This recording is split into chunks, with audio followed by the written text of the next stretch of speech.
Assalamualaikum teman-teman, kembali lagi dengan saya di channel saya Santri Channel. Mudah-mudahan berkah ya, amin.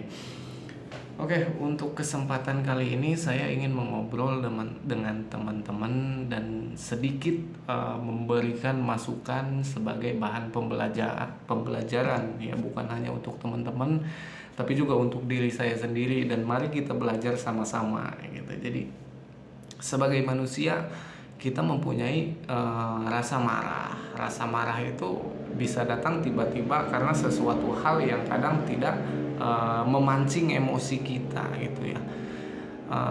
Dan sebagai manusia juga kita juga mempunyai rasa sedih gitu. Ketika kita kehilangan sesuatu, itu bisa spontan menimbulkan rasa sedih kita gitu. Dan sebagai manusia juga kita juga mempunyai sifat lelah. Sifat lelah, misalkan habis seharian bekerja, nah lelah banget kita. Dan sebagai manusia juga kita juga mempunyai sifat bahagia. Bahagia ketika kita melihat anak kita, atau melihat ibu kita, atau kita mencapai kesuksesan dari hasil kerja keras kita akan merasa bahagia gitu. Dan yang terakhir, kita juga mempunyai sifat khawatir. Ketika ada sesuatu hal yang mengganjal di pikiran kita, itu akan membuat kita gelisah, khawatir. Misalkan, saya akan membahas 5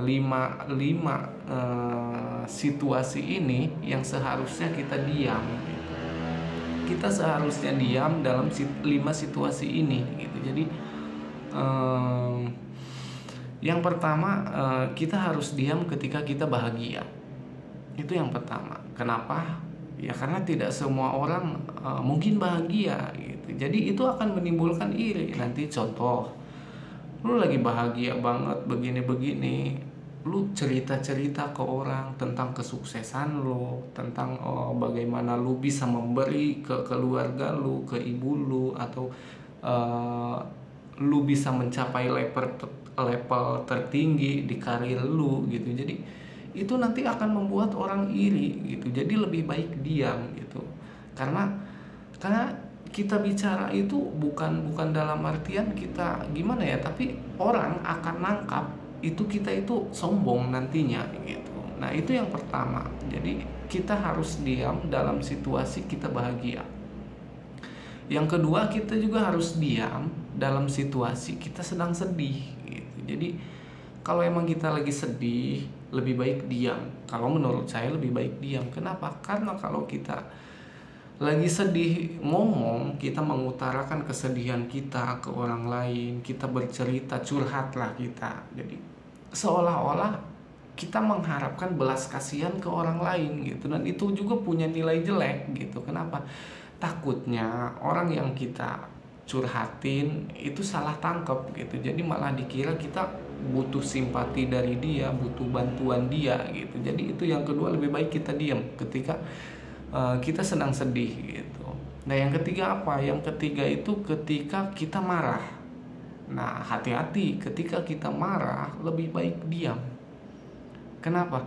Karena kalau kita sedang emosi, sedang marah, kalau kita bicara, ucapan-ucapan kita itu nggak terkontrol. Bisa aja nyinggung perasaan orang, bisa aja kita membabi buta omongannya, kesana kemari, nyerempet sana sini, hal yang tidak penting pun nanti diomongin gitu. Nah, itu bahaya. Ketika lu sedang marah, saran gue lebih baik diam. Itu yang ketiga. Yang keempat apa? Yang keempat, ketika khawatir.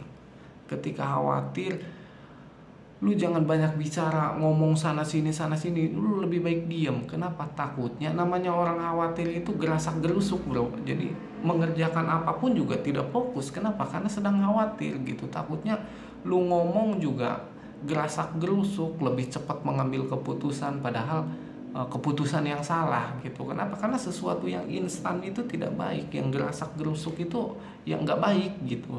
Nah, itu yang keempat gitu. Dan yang terakhir, dalam situasi lelah. Dalam situasi lelah lu lebih baik diem. Ya sederhananya, lu lagi capek habis kerja, ngapain juga lu harus banyak ngomong sana sini gitu, ngobrol begini, lebih baik lu diam, istirahat gitu. Itu kan bener kan. Nah itu yang kelima itu dalam situasi lelah, lu lebih baik diem, lu istirahat, pejemin mata lu dan tidur gitu, ambil tidur yang berkualitas gitu. Nah kalau emang lu lagi lelah begini, memilih lu ngomong sana sini, yang ada lu nggak tidur nanti gitu.